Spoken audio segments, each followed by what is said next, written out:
Guys, sa araw na ito may gagawin tayong Sakura EB-5023 US. Yan o. I-testing muna natin.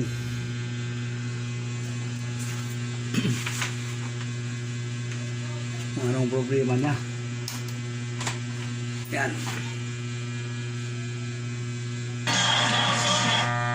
Yan o. Malakas ang ugong niya.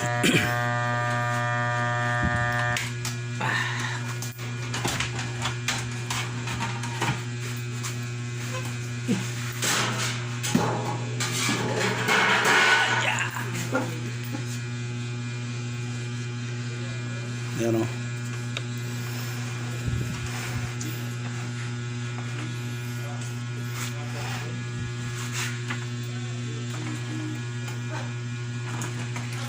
Testing muna natin ang fuse. Unahin muna natin ang fuse.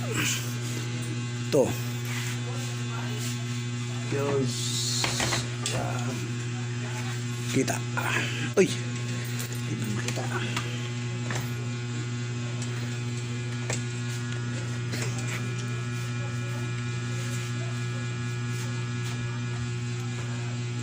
Lah. Happiness.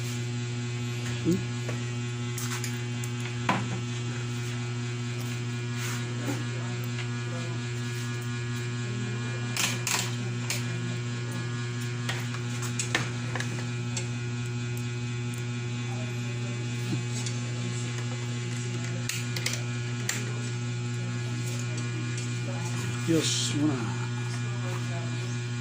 Yan o. Okay ang fuse niya. Ibig sabihin okay pa ang mga power transistor nito. Kasi okay para ang fuse sa power supply niya. Sunod natin gawin, check natin ang capacitor, filter capacitor. Kadalasan pag ganito yung trouble, mga ano lang, leak ang capacitor o open. Mami tayo ng ESR tester. Ito, ESR tester ang gamitan natin.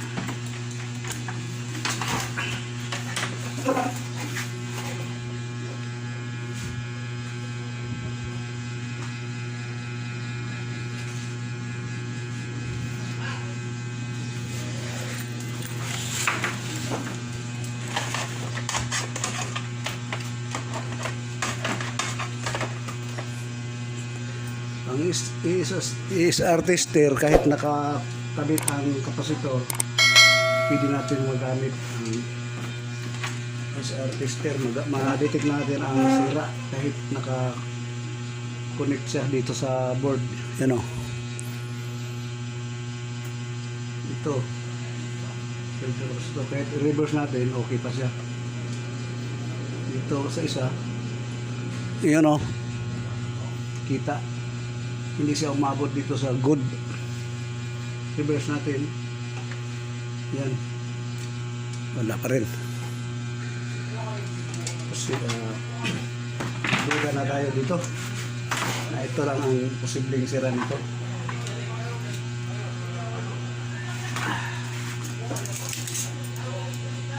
Alisin muna natin sa board para sure. Ito lang talaga ang sira.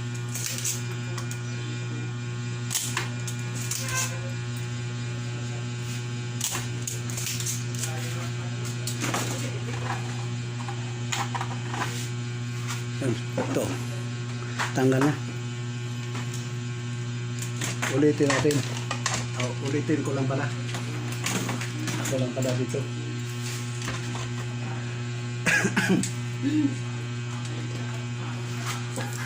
Yan. Testing. Naalis na sa board. Ito ang pinakamabilis na tester. meter para pang testing sa mga kapasitor, electrolytic kapasitor. Yan o, open, wala siya, walang ready. Wala na siya. Gamit tayo ng kapasitor tester. Ito, para pag sure lang kung okay pa, may value pa. Yan o, testing. Yun, wala na, zero na siya.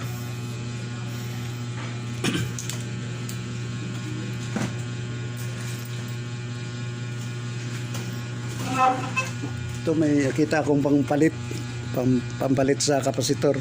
Ito isa malaki, pero mas malaki ang value ng isa.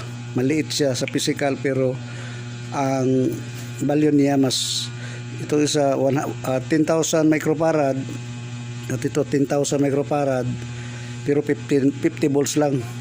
Pero itong isa 63 volts. Ito lang ipalit natin kasi ito lang ang ang ano ko dito available.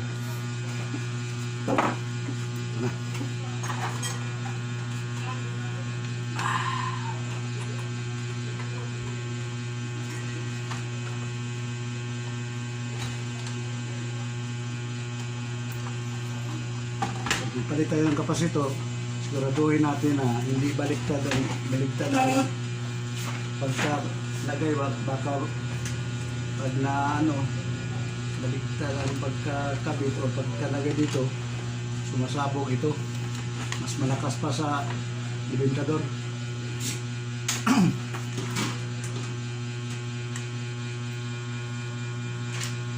Siguraduhin natin baka ano, kasi malayo pang Pasko. Malayo pa New Year.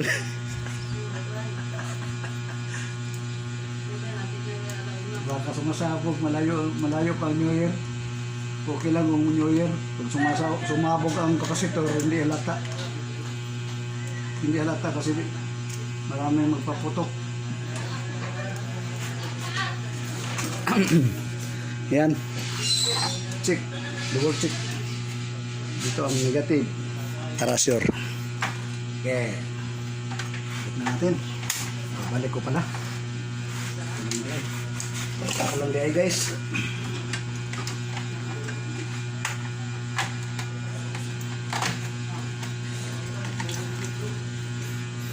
Yan o, tingnan nyo ang customer namin. Yan ang hinihintay niya ang pinagawa niya ng amplifier. Yan o.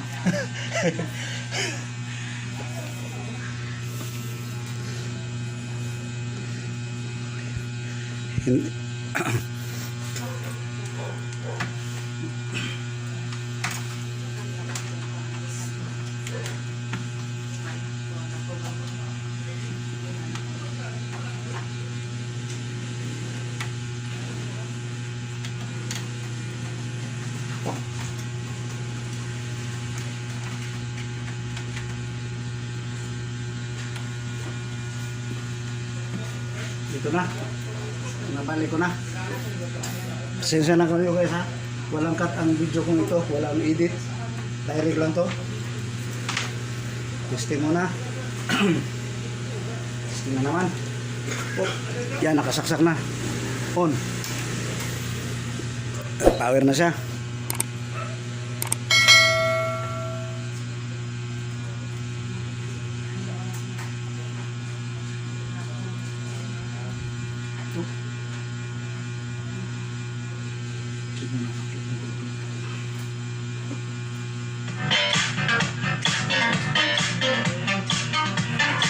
Okay na.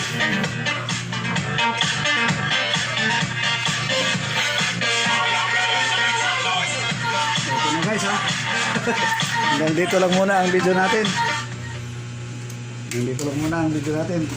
Ito lang pala pag umuugong ang amplifier, kadalasan ito lang ang sira, kapasitor. Ngayon na-prove natin na kapasitor lang talaga. Isang kapasitor lang ang sira kasi itong isa okay pa ito. Siya lang pinalitan natin. Kahit maliit siya pero ang value niya ay same sila ng value. Ang capacitance niya 10,000 pa rin. Kahit magkaiba ang voltahe, okay lang basta mas mataas siya kaysa original niya na voltahe. Nandito lang muna mga Karedo Electronics. Salamat sa panonood. Salamat sa Diyos.